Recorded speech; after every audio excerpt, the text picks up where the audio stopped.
Okay. Morning, ladies and gentlemen. I have a very distinguished panel here, and I was a little bit late for the function because of a traffic jam. So, looking forward to some innovation in the traffic space, and so that we'll have better times in the days ahead. And hopefully, that's why the crowd is a little less than I anticipated. But I'm going to make it hopefully interactive towards the end by throwing the session open to the audience. We're here to discuss the developing ecosystem for innovation in India. So let me begin by saying a bit about my own perceptions of innovation in growing up in 30 years of as a journalist covering business and economy and policy and technology. I grew up in India where we were full of, we Indians love cribbing, we love complaining. We, unlike the English who like to talk about the weather, we usually blame the government or our culture. So we used to keep saying that we as a country are not innovative enough, It took me 20 years to realize that it wasn't innovation that's the problem, it's our ambition that's the problem. We were trying to be ahead of the times. We were trying to be thinking, our ambitions were far ahead of our realities, because please understand that India became independent when it had probably 60% of the people did not have 2 square meals a day. It was as bad as that, below the poverty line.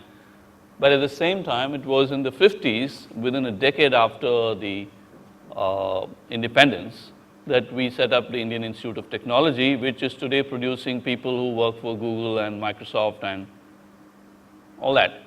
So very obviously we got something right, but we were ahead of the times in ambition, but behind the times in execution perhaps. But what fascinated me years later was that when I was in Bangalore working for Reuters, I went to Mysore, where there is a place called the Central Food Technology Research Institute, which is a government-run institute. And there I found, for the first time I learned that the poverty in India was so high that there wasn't enough milk for mothers. So they wanted to give buffalo milk to the kids. But children cannot digest buffalo milk as it is. So the Central Food Technology Research Institute came up with innovation to to come up with milk powder that is more digestible for Indian infants who are suffering from malnutrition. And incidentally, this technology was later transferred to a milkman's cooperative, which has given today the brand called Amul, which is available in every corner of India. So you have, the Amul brand was born as a response to serious malnutrition in India in the stable of the government of India, not in some private sector R&D. And that is very symbolic of how innovation keeps happening. Innovation need not necessarily be a fuel cell car by General Motors. It can be in something as simple as milk. Of course, we are today focused on telecoms, but I wanted to give a context so that instead of cribbing about things, we get more innovative about innovation so that we can discuss things in a less mystical light, more practical light. I have with me a very distinguished panel. Of course, we have Kenji Ryusan, who was just speaking to you.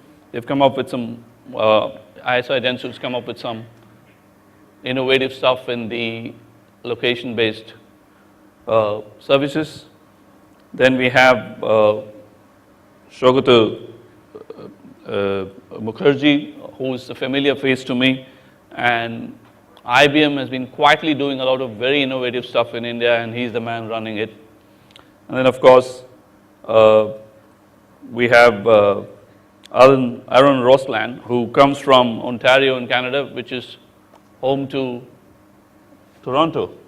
So everybody knows Toronto more than Ontario, but this is a province which has been driving what percent of Canada's GDP? It's about 40%. Yeah, 40% of Canada's GDP comes from Ontario. So if you haven't heard of Ontario, you've heard of Toronto, and the Yeah, it's the home to BlackBerry, he says. And I have to gently remind him that BlackBerry is now being, a takeover bid is being controlled by someone who went to IIT. Prem Vatsa is from India, Hyderabad. So, you know, what I spoke about the 1950s has a Canada connection in today's BlackBerry. So, you know, there are very interesting patterns playing out in the world economy today. Co-innovation. Yeah, it's co-innovation. I'll let him talk more on that later. But it's something that I've had my own wonderful experience in writing for the Globe and Mail, which is a main newspaper from his area. So I've had some familiarity with the way, you know, the Canadians have the best of Europe and America, culturally speaking. This is my personal bias statement. Okay. Then we have Ruza Sabanovic. Have I got you pronounced? Sabanovic. Yes. Sabanovic. She's with Uninor, but Uninor, I love that company because it's the, within the telecom space, Uninor, as a latecomer, did a lot of innovative stuff in India, which I watched, especially in pricing. Sadly, the Spectrum scandal hit us in the wrong time, the wrong way, that took our attention away from the right things towards the wrong things. That's life. But we'll have Ruza speaking on this. And then we have, of course, Raju Wadalkar, who's the Chief Technology Officer of Tech Mahindra, which has quietly swallowed Satyam to become an innovation leader in mergers and acquisitions as well. But they do a lot of technology. Please remember that they come from the same stable as Mahindras, who do a lot of good work in automobiles. So there's a lot of innovation happening there. So I'm sure he'll have something interesting to say. And then, of course, we have the grand old man of AG School of Business, the dean of the school, Dr. Abhijit Gangopadhyay, whose quiet smile and low-key style hides a huge amount of knowledge that is available like a coffee machine anytime you want to turn the tap on. So it's a fairly good, interesting panel. So I think I'll let people speak, but I want to throw a couple of questions each, and hopefully we will be able to take a couple of questions from the audience. So I'll have to look at the watch, so make sure that we have enough time beyond the introductions. The best way to do it is, of course, ask about the approach to innovation in each of the respective jobs. I think I'd like to begin with Dr. Gangopadhyay because I think he's the best one to set a keynote for this kind of a thing. Dr. Gangopadhyay, I want you to tell me what you think is India's biggest plus point and minus point in building a culture of innovation so that we get a balance sheet of where we stand based on your years of experience as a teacher in management and business. Thanks, Mr. Madhavan. It's really a very intriguing question. The question is that how in our present system and what we call currently as an ecosystems, we can propagate. So you have rightly said that we had IITs and in the early independent era.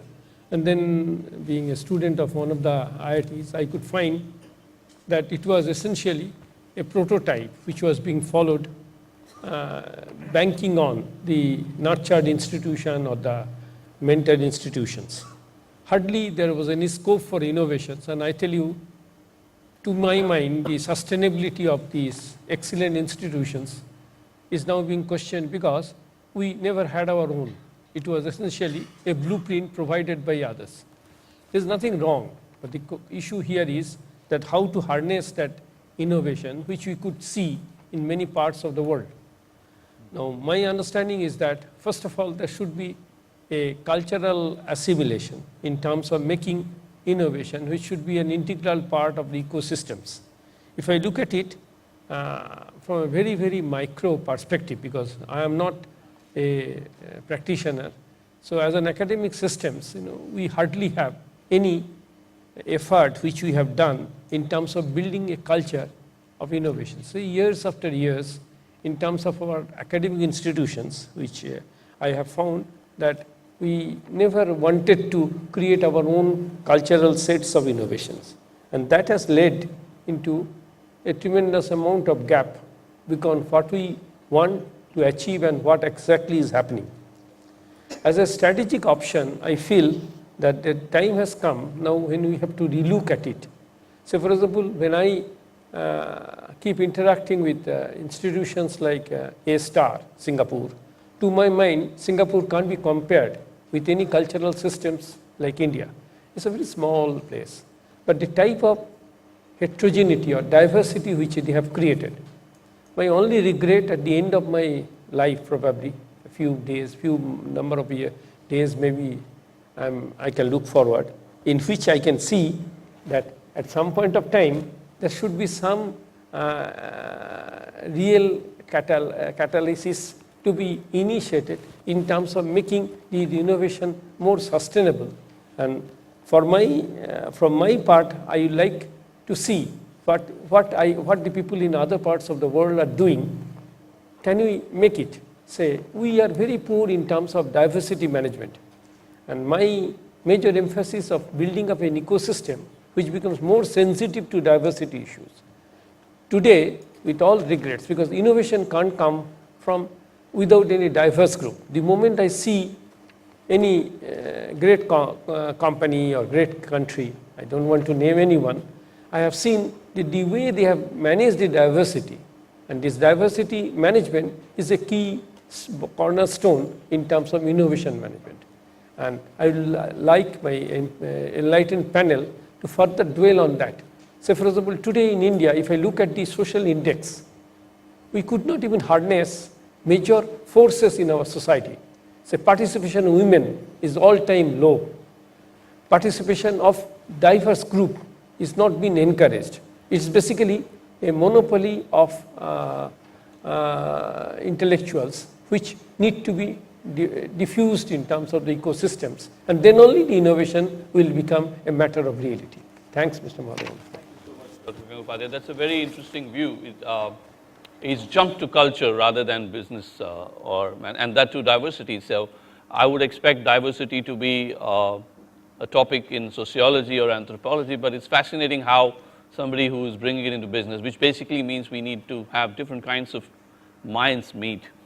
It's a challenging thing because normally minds are also associated more with skills and a certain kind of education rather than different cultural orientations. I think it's very interesting that he mentions culture as a key aspect, and that's a very interesting way of looking at it in building an organization. It's something I'd love to think about as I go home today. Let me jump to Dr. Saugata Mukherjee for a peculiar reason. I think you're a product of the Indian education system, Dr. Mukherjee. At the same time, you worked in IBM. So you have probably growing up experience in India as well as building what you're doing. Can you tell us a bit about what you've done in the organization and how you benchmark it with what IBM does globally and use that to perhaps arrive at an idea of where India stands as a nation in this? Okay. So let me just give a brief introduction of IBM Research. So IBM Research is the largest private research organization in the world. So we spend billions of dollars in research, and our research labs are spread across the world, from US obviously to India, China, and now we also have labs in Africa. So what IBM Research has done, where some others have failed like Bell Labs, is that we have tried to see where is the opportunity for innovation and moved quickly to those markets. So for example, now we see the opportunity in Africa, and we have moved and opened a research lab in the African market. So coming to India, so IBM realized in the early 2000s that telecom would be a big booming business for research and innovation in India. So we have partnership with some of the largest telecom companies in India, like the Bhartis and the Vodafones of the world, and therefore we focused a dedicated team to do research in telecom and mobile. And some of the work we have done has resulted in not only benefit for our partners, but it also led to innovations in the products that IBM sell in the market. So how IBM has succeeded in innovation is not trying to do blue sky research, which leads to maybe patents and papers, but also trying to ground it and make it sure that it is also helpful for IBM business as well as for the customers, because unless the research leads to some business impact in this kind of tough economy, it is not sustainable.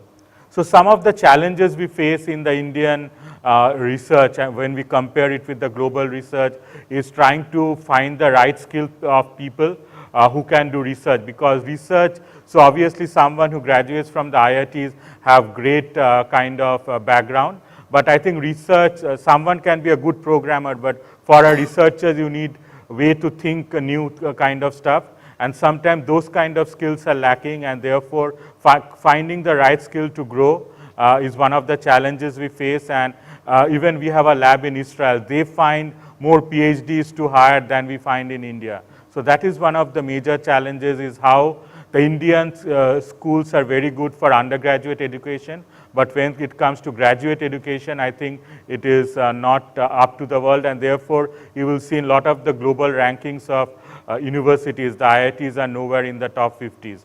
So that is one thing I think we need to look into, how we can encourage graduate education in India. I think Dr. Mukherjee said something, by the way, which is very, very interesting. Based on what IBM does in India, innovation need not be blue sky. That means it need not be always at the high end of things making gee-whiz products. It can be something in processes, it can be something in customization, it can be something in the way you tweak something better for the customer or for the market in some way, which reduces your costs or enhances your visibility, doing something. So there's a lot of small innovation that often gets overlooked, and I'm glad Dr. Mukherjee mentioned. And talking of education, the interesting thing that he mentioned was that you have PhDs available in Israel, not as much in India, but he also mentioned that you have to be taught to think differently. And that is interesting, because PhD is not a guarantee for creativity. Definitely. So I think for innovation, that's something that we need to keep in mind, and that's a good point for me to take on Kenji Ryusan. How do you build a team in your organization to be innovative? Do you have a reconciliation between the PhD types and the creative types? Is there any? Just tell me a little bit about how you went about innovating in your organization, so that we can. The most important point is that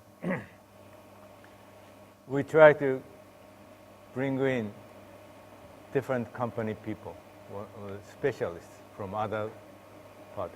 In the past, we did it all ourselves, our team within. But for this operation that we are promoting innovation, we work with other companies. That's the key. And in order to do that, we had to change some of our personnel system, to make it easy. I mean, Japanese companies has very tight personnel system that you cannot. Very hierarchical. Yeah. So we had to change some of that in order to accomplish it, but that's what we do. So we hire someone if necessary, or we work with someone more freely to form a project that we expect some innovative result. Okay. And one thing I want to add is innovation is not an invention, like you were saying. So we say innovation is there. Technology is there, definitely there somewhere. We we are not seeing it. So if we bring those teams for the same goal, different specialists, then we work hard and give a right working atmosphere, they'll come up with something. Oh. And the chances, of course, 1 out of 10, it's not so high, of course, all the time. So you should not afraid of failure.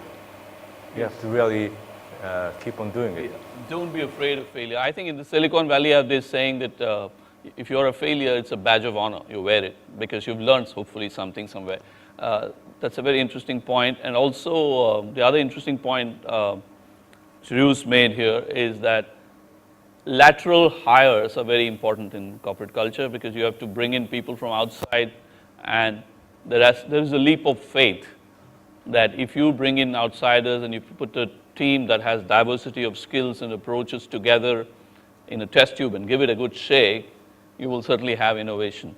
That's an interesting point. I think companies need to be probably more willing to hire people midstream, people from other disciplines that could encourage innovation.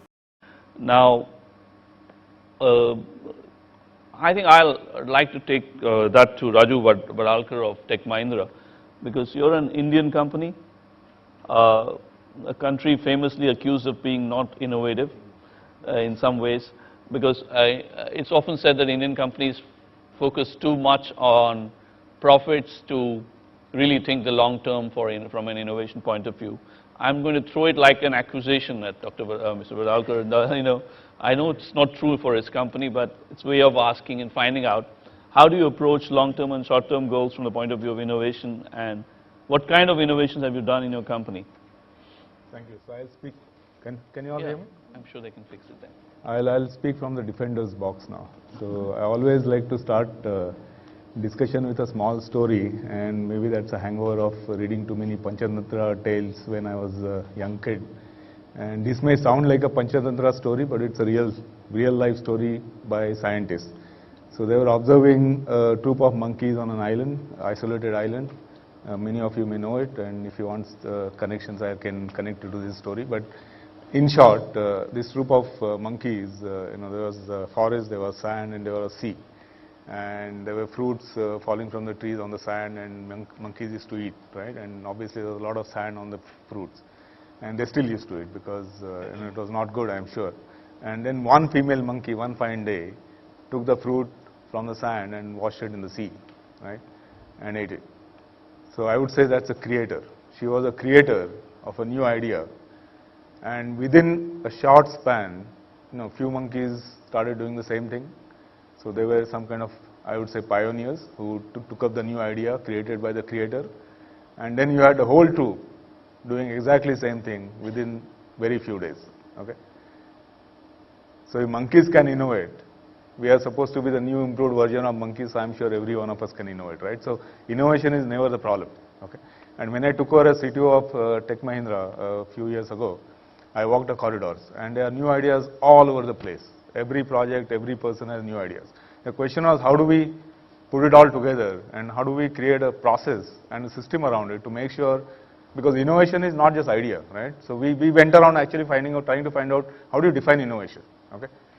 So we came to something that actually, so innovation is more about creative entrepreneurship. It's more about, an idea, getting it implemented, which actually creates new or disrupts or creates new income flows in the industry, okay? And creates sustainable advantage, competitive advantage for the company. That's innovation. Okay? So we went about actually doing, creating a system around it, and took some time. So we created a 6-faceted system, right? To start with, how do you crowdsource? So all the 85,000 people that we have associates, how do you get those ideas out, okay? And make sure they are available to everybody, because many times the ideas are there, but like team leader, like he says, right? You're busy in the project and all that, there's pressures on the customers, clients and all that. So ideas get killed, okay? So how do you give that platform to people to get those ideas out directly into the public domain, okay? And we created a system called IRIS, which is ideate, refine, implement, shine, okay? It was also a competition that we had.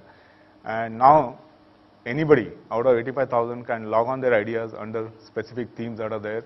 These ideas get actually, measured, evaluated, and there is some few crores of budget for rewarding. So that's another thing. You have to create incentives for people to also innovate and ideate, because people are spending time. In fact, one of the examples of Google and 3M is 15 to 20% of the paid time people are encouraged to spend on innovation or their ideas, own ideas, right? Outside their normal work, right? So we also do that. We don't define yet the time, but we do that. So that's one, crowdsourcing internally, associate innovation. The second one we implemented was entrepreneurship, right? So most of the innovation happens in startups, okay? And the question was, we lost quite a few good people to startups. So they want to start something, they have a bug in their head saying, I want to start something, so they leave the company and start off. So we said, how do you keep them in? So we created intrapreneurship, where we have created an incubated system where we actually actively scout ideas from people and allow them to start companies within a company. Okay, so that's another system we launched, and we are starting a few companies, soon. The third one we said innovation in we have obviously competencies and all that. So the innovation happening in competencies all over, right? The next one is how do you go outside our company, because there's an ecosystem. You have academic institutions like IITs, ISCs, and even outside India, and you have startups, not just in India but outside India. So how do you engage with this external ecosystem to get, or let's say partner with those innovative ideas and create a new solution which is go to market, which will solve some business problems and all that, right? So we have actively started that engagement of mapping out the Indian ecosystem of startups, active engagements with IICs and IITs and all that. But not just that, even outside India. In fact, I was telling them about the discussion I had yesterday about with NWO, which is the Netherlands government organization that actually funds 50% of the innovative projects. And you need to have a Dutch university, you need to have a Dutch customer, Indian university, and Indian us, right? So we become the catalyst to actually start off a new idea, a new project, where you have Dutch customers, and in this case we have a telco in Netherlands which is going to be a party to this.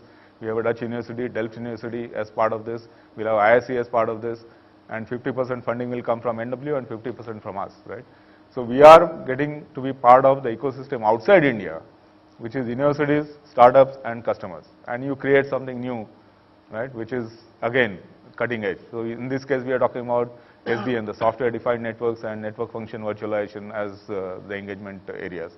And the fifth one is partnership with, so we have strategic partners like IBM and Microsoft and others. So we are actually creating innovation with these partners in terms of, again, new solutions, the investment from both sides. And last but not the least, we are doing all this for co-innovation with customers. So finally, we join hands with customers to create innovative ideas, innovative projects, and essentially take them out to the market. Okay? So that's a system we have implemented, took some time, took about a year to get it going smoothly. And this is again part of the larger Mahindra RISE initiative. I'm sure you know about RISE. And it's a nationwide platform that Mahindra has launched. And you have a lot of startups, ideas coming in and getting implemented across the nation. So not just here, but in rural India too. So there is a lot more initiative that is being taken up. But in essence, this is the system that has helped us actually suddenly over the last 2 years create a lot of interest and make innovation as a system. Not to bog it down, but to bring it up, right? So the moment you think of process and all, you think innovation has to be outside the process, but it's not. You need to have a process to make sure that innovation succeeds, and it creates a disruption in the market. Thank you. That's a wonderful 5 minutes from Mr. Vidalkar, because it's kind of create, if I did notice a series of best practices that he listed almost like a checklist. So I think that's wonderful for any student or manager who wants to do a, what I call a cultural process re-engineering for innovation. It's a fascinating way he's said all this. But I do want to ask you, how much, is there a percentage of spend that you reserve for R&D or innovation from a financial point of view? Because you've done it structurally well. But I'm curious to know what your CFO says. He's going to catch me up to this, give a number. But basically, we identified certain technology areas, and we basically put them under NMAC. So it's networks, mobility, analytics, cloud, security, social, and sensors, which is for M2M. So essentially, most of the investment R&D is happening around these verticals, as we call it. And because these are emerging, we need to invest more than what is there in the normal, let's say, traditional IT space. Okay? So the investment is more happening in this, and it could be, I don't know, 8 to 10% of the revenues coming from these areas. That's a these lot. 8 to 10% right? Of the revenues coming from areas is, by Indian standards, amazingly high. That's laudable. That's very, very interesting. Now I was going to, basically, there were two things I did with him. One was to find out whether he actually put the money where the mouth is. And also because, well, I also did my own innovation by kind of accusing Indian companies. I think he spoke a lot for a lot of interesting Indian companies which are changing the way they do business by thinking more innovative upfront. it's always been my belief that Indian companies did not get truly innovative till the 80s, but the government was much more innovative. This is a very devil's advocate position. Everybody loves to bash the government, but I always believe that if you go back, the Indian government set up a huge number of institutes. Apart from the Council for Scientific and Industrial Research, you have the Central Drug Research Institute, which I believe produced very talented people for pharmaceutical companies like Ranbaxy, except that they became more for a source for talent, because you cannot innovate product for customers while sitting inside a think tank for the government. So that's where I think the linkages between government and private companies comes in, which is a very good point for me to take it up with Aaron Rosland of Ontario, because governments are usually not thinking proactively on innovation. But I think Ontario is an exception, because I get a lot of press releases from Ontario.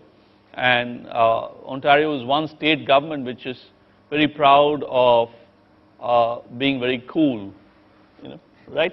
All the time thinking startups. And they've got BlackBerry to wear, although, you know, I think they were innovating so much that they forgot some of the marketing. So I'm just being funny. Actually, BlackBerry is yesterday morning, incidentally, by coincidence, I had breakfast with the managing director of BlackBerry India. So I got to learn more about BlackBerry than I had bargained for this week.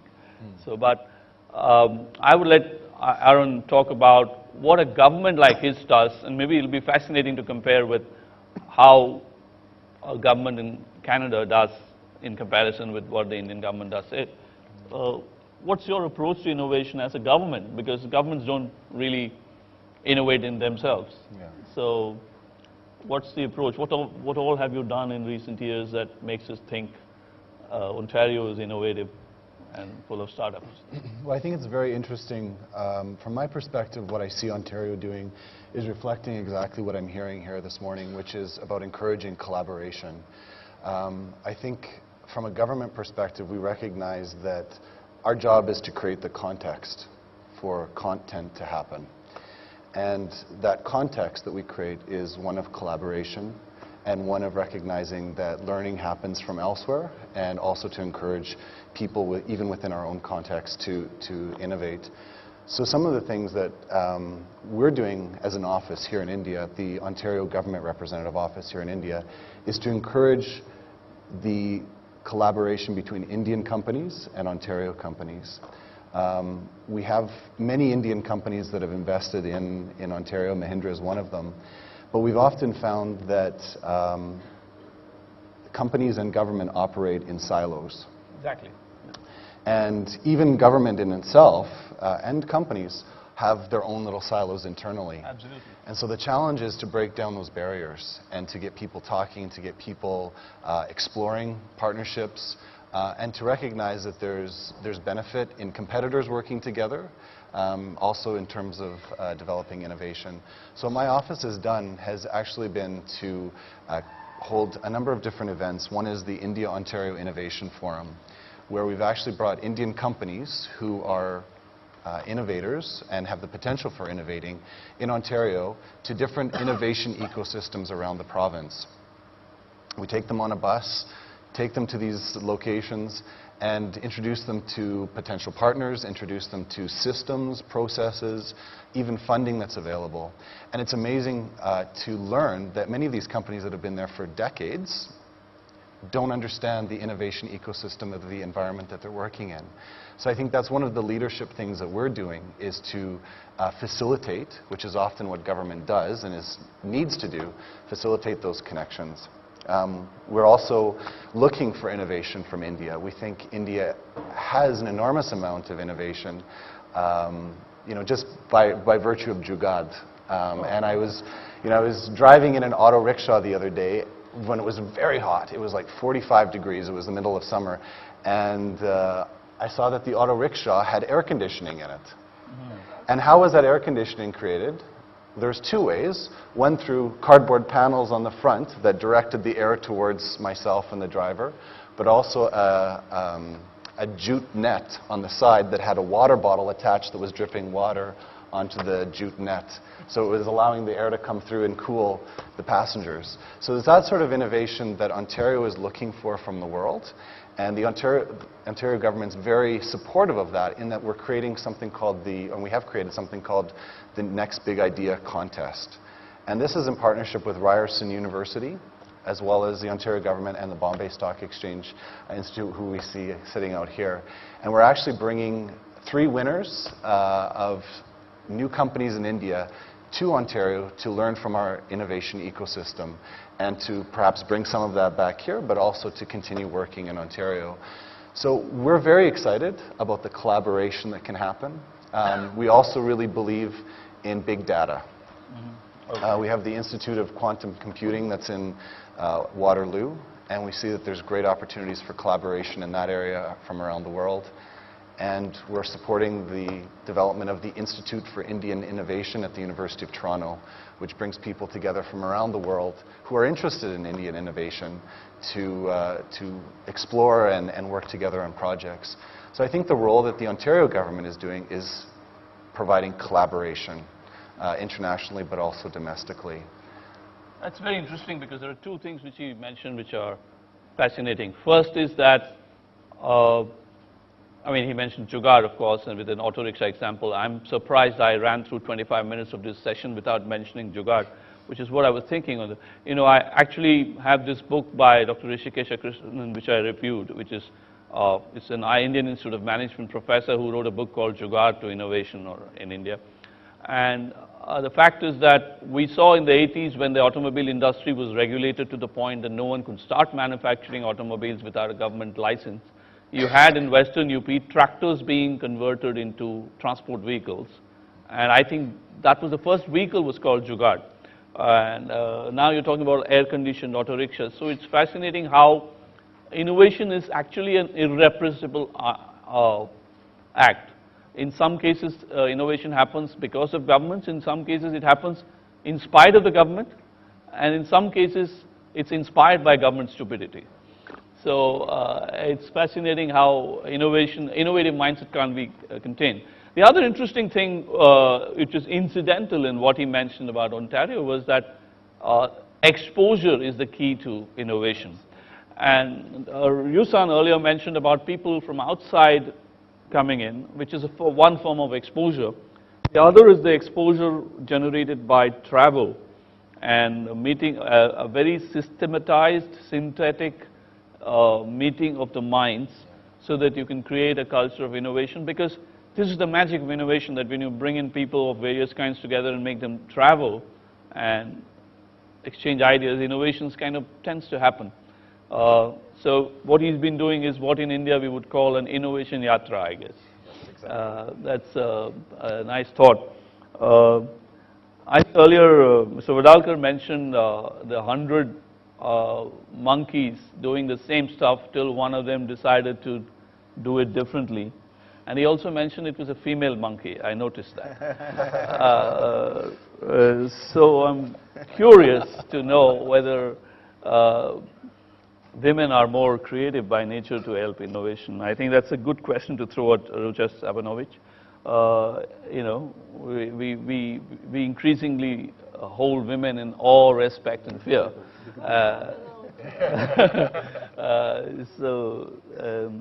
And also, there's one more reason why I saved the best for the last, because, you know, Uninor, you know, journalists, we love David versus Goliath battles in which the later entrant or the smaller player tends to do winning things. I think Uninor in that sense was innovating like a late-coming outsider tends to do interesting things. You know, we all loved Asterix, not the Roman Empire, when we were reading comics. So we love to see smaller players coming in and innovating. So I'm curious to know what Uninor does I know a bit because I was in the jury of the Aegis Awards last year or the year before. But everybody here would be keen to know how Uninor practices innovation, and also confirm whether female minds are more creative by nature. Nice introduction and analogy. So I mean, now to take that challenge. Yes, at least we find a lot of similarities to what you just talked about and what the rest of the panelists were discussing. So when it comes to Uninor and Telenor in India, when we talk about the innovation approach, we are building it about two quite well-known, let's say, fundamental mantras. That the need is the mother of the innovation. And what we have been taught, and we experience that in the practice quite well, that it's not the most intelligent and the strongest that survives, but the ones who are the most adaptable to the change. To recognize when the change comes and to act, be ready to act on the right way. And that has been the driving force when it comes to Uninor. And to drive that change, adaptability, and to maintain the relevance has been the necessity for us to innovate, and not innovate the big bang, but innovate every day and across the whole value chain. So it is innovation every day throughout the whole operation, and of course involving the whole ecosystem and partners around that. So there are basically two main things that we would like to leave in today's session, and based on the Uninor experience, and especially putting into the context of India, as Telenor is the global player and we do operate in the rest of the Asian markets, and we are very much present in Europe and have a lot of experience from the Europe. But innovation, especially in India, it's not a choice. It is the necessity, and it has to be part of the culture. It is the DNA of every organization. Working in the most competitive and dynamic and incentive market as India is, we have a strong drive to innovate and to find a way of alternative thinking in order to compete in the market. We entered, and you mentioned yourself, as the 13th operator in the very well-established ecosystem of the telecommunication. So for us to compete, we had to find a model that is different than what the other leaders were having. And there are some prevalent myths when it comes to the telco industry, and that is that the efficiency is driven by the scale, which Uninor didn't have. Brilliant, brilliant.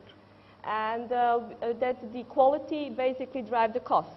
So we didn't have both. We didn't have a network to start with. So how can we compete with the big guys and still be relevant and make impact on the industry where we are? So we, rather than innovating on the surface, on the offerings, we wanted to see, okay, how can we at any point of time develop the operating model, engage the whole partners and ecosystem, leverage of the already established and knowledge base that already exists in India, in order to deliver that relevant and the most efficient and the fastest services to the customers.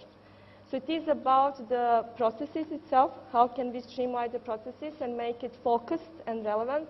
It's about the architecture. How can we make it really simple so that it can be adaptable and change at any point of time, because that is extremely required. It's about the organization. It's about the culture and drive that we have. It is about being daring. It is about taking the risk and accepting that we might fail. And it is about challenging the status quo and challenging the established practices every day in everything what we do. That's interesting. I found it, I think I was right in comparing Uninor to Asterix, because when she says that when there were established players in the ecosystem with scale, you're talking about the Roman Empire. So, you know, this is like Asterix taking on the Roman Empire. We are fighters. We are fighters, and the other interesting thing she said was innovation across every aspect of the value chain. And immediately I thought of Six Sigma and how General Electric does it. You know, it's the world's biggest company, but they don't stop innovating, because the Six Sigma system ensures that at every point you have to come out with it. And you know, in Hindi we have a saying, "Marta kya nahi karta." You know, the dying man is very innovative. So, you know, this is not to glorify this thing, but it is to say that when you're under pressure, when you know that you're an outsider, you're a latecomer, you know that innovation is not a great to have, but it's a must have. So I think that's very, very interesting. So the companies that always take it as a must have, I think tend to do better.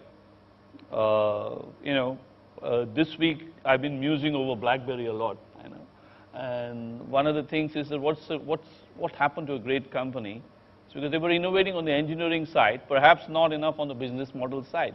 This is one thought I have. So one of the interesting things I find is that innovation need not be just in the value chain across.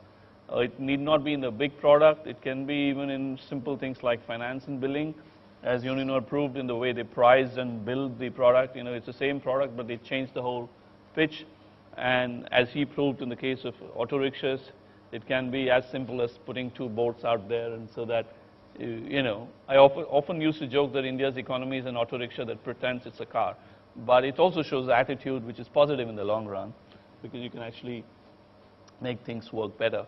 So I think there's a lot of stuff on engineering culture. I think there's so many things being said here and there that are worth noticing. Unfortunately, I have just about 10 minutes more, I guess. So I'd love to ask each of the panelists just to take a minute to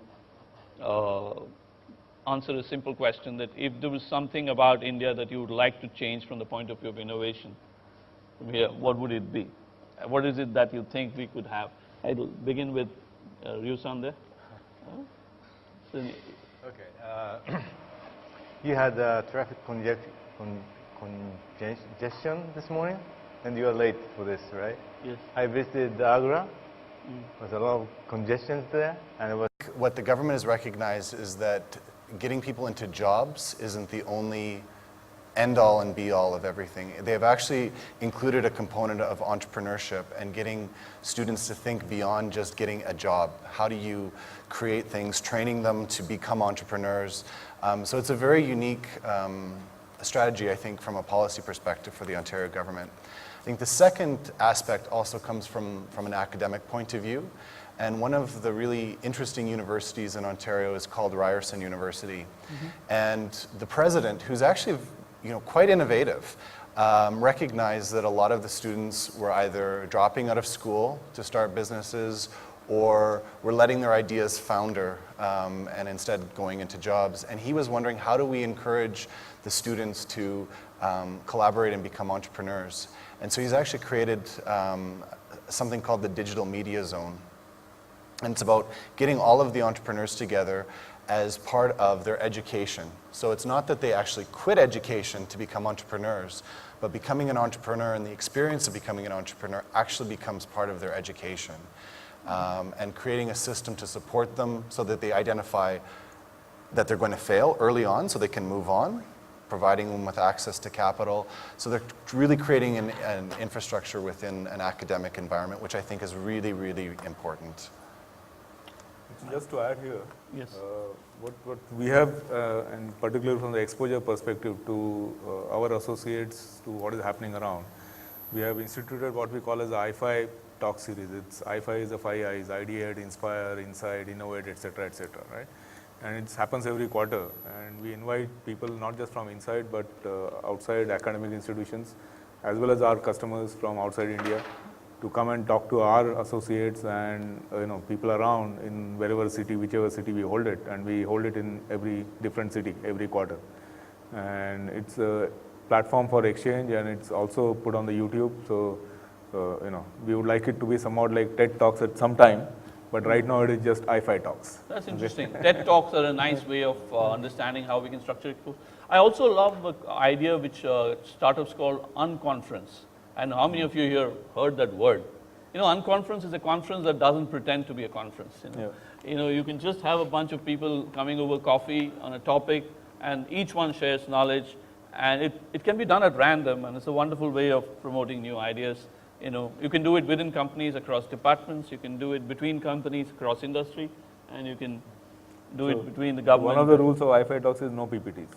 No PPTs. Yeah, I often joke that if you have the power and you can make a point, then you don't need a PowerPoint.